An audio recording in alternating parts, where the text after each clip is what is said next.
का रे, डोळ्यात पाणी का? फक्त यासाठी रडतोयस ना की तुला माझ्याकडे अक्कलकोटला येता येत नाहीये. इतर लोक जातात आणि तुला मात्र परिस्थितीनं बांधून ठेवलंय याचं वाईट वाटतंय ना. तू तिथे येऊन त्या गर्दीत मला शोधतोस, पण मी तर तुझ्या घरातल्या त्या कोपऱ्यात तुझ्या देव्हाऱ्यात मांडी घालून बसलोय.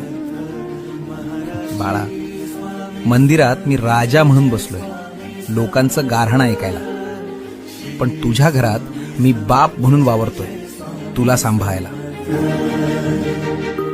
मग राजाच्या दरबारात जाणं महत्वाचं की बापाच्या मांडीवर बसणं महत्वाचं? त्यामुळे अक्कलकोटला येता येत नाही याची खंत करू नकोस.